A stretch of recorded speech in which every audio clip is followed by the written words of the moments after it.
हमारे साथ विजय कौशिक जी, इस वक्त तीनों कृषि कानूनों को वापस लेने का मतलब क्या है? देखिए, मैं आपको स्पष्ट रूप से बताना चाहता हूँ कांग्रेस पार्टी की तरफ से कि जब हमें हिमाचल के उपचुनावों में 4 सीट हासिल हुई, राजस्थान में हमारी जीत हुई, तो भाजपा बौखला गई। भाजपा को लगा कि जिन मुद्दों के सहारे वो चुनाव जीतना चाहती है, जनता ने उन्हें नकार दिया है। और वो मुद्दे क्या थे? वो विकास का मुद्दा ना होकर केवल हिंदू मुस्लिम का मुद्दा था।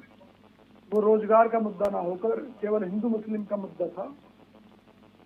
मैं ये कहता हूँ कि जब ये किसानों के बारे में ये 3 काले कानून लाए गए, उस समय कोरोना का पीरियड था और कोरोना पीरियड के दौरान बिगर किसी विपक्ष को विश्वास में लिए सरकार ने एक कदम उठा लिया। किसान विरोध करने के लिए पहले अपने राज्यों में धरनों पर बैठे, तो भाजपा ने कहा ये लोग तो किसान नहीं हैं। जब वो किसान वहां से दिल्ली की तरफ कूच कर गए तो सरकार ने कहा ये किसान नहीं है, ये तो आतंकवादी हैं, खालिस्तानी हैं। उनका रास्ता रोकने के लिए सड़कें खोद दी गई, कीलें बिछा दी गई, उन पर आंसू गैस के गोले दागे गए। और जब वो किसान दिल्ली में आकर बैठ गए तब भी किसान नहीं माना सरकार ने उन्हें, लेकिन उनसे वार्ता की नौटंकी करती रही। हाँ। हमने भी कांग्रेस पार्टी की तरफ से खुलकर कहा कि देखिए, ये पहला मौका है कि जब सरकार ये कह रही है कि हम किसानों को अमीर बनाना चाहते हैं और किसान कह रहा है कि नहीं, हम अमीर नहीं बनना चाहते, हम जिस परिस्थिति में हैं हम उसी में खुश हैं, तो सरकार को ऐतराज क्या है? किसान अमीर नहीं बनना चाहता तो क्यों?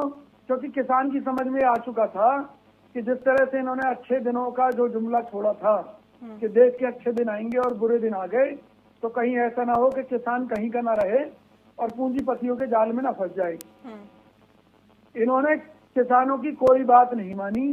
किसान, आपको मालूम है कि किस तरीके से कई सौ किसान अब तक उनकी मौत हो चुकी है। हम एक सरकार से मांग करते हैं कि मोदी सरकार ने जब अपनी गलती मान ली है तो उन किसानों को शहीद का दर्जा दिया जाए, क्योंकि इससे पहले तो आपने किसान नहीं मान रहे थे, आज उनकी सारी बातें मान ली। ठीक है, तो ये सब जितनी सवाल पूछ लेते हैं मनिंदर जी, अब सवाल मान ली। अब सवाल ये है कि क्या अब ये गेम चेंजर के तौर पर देखा जा सकता है ये फैसला बीजेपी के लिए? क्योंकि पंजाब में जहां बैठ के करने बड़ा मुश्किल हो गया था बीजेपी नेताओं के लिए, वो नहीं करने दी जा रही थी। अब बेहतर तरीके से प्रचार कर पाएंगे, बेहतर तरीके से अपने आप को आगे बढ़ा पाएंगे, और इस फैसले के बाद क्या एक गेम चेंजर साबित हो सकता है ये फैसला भाजपा के लिए पंजाब चुनाव में? नेहा जी, आपने बहुत सही तरीके से इस बात को रखा है कि भाई चुनाव में इनकी बैठकें नहीं हो पा रही थी पंजाब में, या जहां जहां भी चुनाव सिर पर है, किसान इन्हें हर जगह रोक रहे थे। हरियाणा में भी कई जगह इनके विधायकों को घेरा गया, मंत्रियों को घेरा गया किसानों द्वारा। तो इसमें कोई शक नहीं है कि ये एक चुनावी फैसला है। ये ना किसान के हित में फैसला नहीं लिया गया, क्योंकि जो किसान बैठे हैं धरने पर उन्हें ये लोग किसान ही नहीं मान रहे थे। उनके ऊपर इन्होंने हर हथियार का प्रयोग किया, उसके बावजूद ये असफल रहे। तो आकर इन्होंने चुनावी फैसला लिया कि यूपी में भी गाँव में इन्हें लोग घुसने नहीं दे रहे थे इस मुद्दे पर। ये तो रही इस मुद्दे की बात कि इन्होंने फैसला क्यों लिया। दूसरी बात कि पंजाब में इसका क्या फायदा क्या नुकसान होगा, तो मैं कांग्रेस पार्टी की तरफ से बताना चाहता हूं कि हमारी पार्टी पर डे 1 से ही भाजपा सरकार आरोप लगाती रही कि किसान आंदोलन के पीछे पंजाब सरकार है, कांग्रेस पार्टी है, कांग्रेस की सरकार है।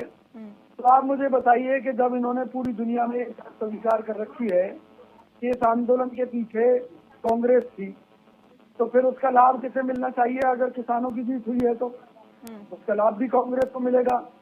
चरणजीत सिंह चन्नी मुख्यमंत्री हैं कांग्रेस से पंजाब के, उनके नेतृत्व में अब एक नया जुझारूपन लोगों को देखने को मिल रहा है। उन्होंने कई अहम फैसले लिए हैं और पहली बार देश में कांग्रेस ने जिस तरह से भाजपा और आम आदमी पार्टी को चारों खाने चित कर दिया, एक दलित को मुख्यमंत्री बनाकर, उसकी मिसाल कहीं नहीं मिलती। ठीक है, विजय कौशिक जी से कैसे देखते हैं? क्योंकि जब कैप्टन अमरिंदर सिंह ने इस्तीफा दिया था कांग्रेस से, उसके बाद वो प्रधानमंत्री से भी मिले थे, अमित शाह से भी मिले थे, और बार बार इस बात को कहा जा रहा था कि वो बीजेपी में शामिल हो सकते हैं, लेकिन उन्होंने एक अलग पार्टी बनाई। यानी कि ये पहले से ही तय था कि एक अलग पार्टी बनेगी, उसके बाद हम कृषि कानून को वापस ले लेंगे। आज का दिन भी कहीं ना कहीं खास दिन पर इस तीनों कृषि कानूनों को वापस लिया गया। क्या ये एक सोची समझी रणनीति के जरिए इस पूरे गेम को अंजाम दिया गया? आपको ऐसा लगता है क्या कि उसके बाद अगर ये वापस ले लेंगे तो फिर अमरिंदर सिंह के साथ गठबंधन के साथ चुनाव लड़ लिया जाएगा? नेहा जी, आपकी बात बिल्कुल सही है और हम नेशनल चैनलों के माध्यम से पहले भी इस बात की घोषणा कर चुके थे कि भाजपा ने कैप्टन अमरिंदर को लालच देकर उन्हें नई पार्टी बनाने के लिए प्रेरित किया है। उसका कारण था पंजाब में भाजपा कहीं नहीं है। भाजपा का जो सहयोगी दल हुआ करता था, अकाली दल, उन्होंने भी भाजपा को लात मार दी। तो इन्हें कुछ नहीं सूझा तो इन्होंने कैप्टन साहब पर डोरे डालने शुरू किए और वो इनके झांसे में आ गए।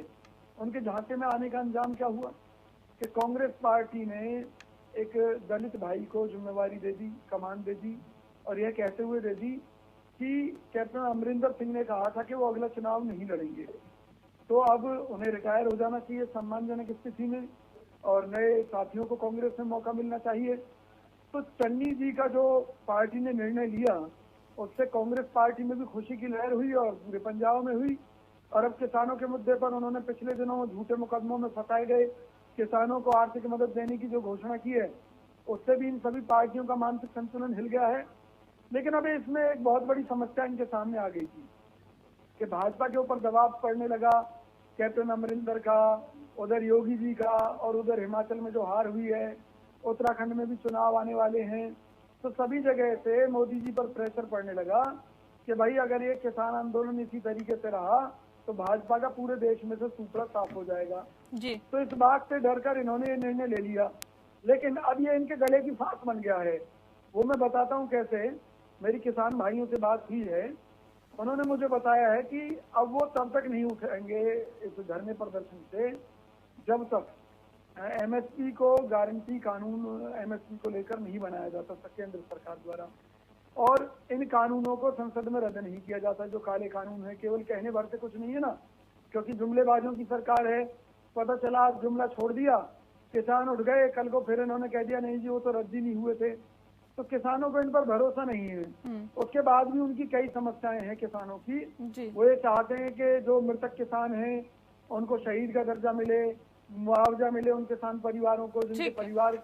ठीक है विजय जी, बने रहिए हमारे साथ, इनसे भी जान लेते हैं। मनिंदर जी, अब सवाल इस बात को लेकर है, क्या वजह आप लोग बार बार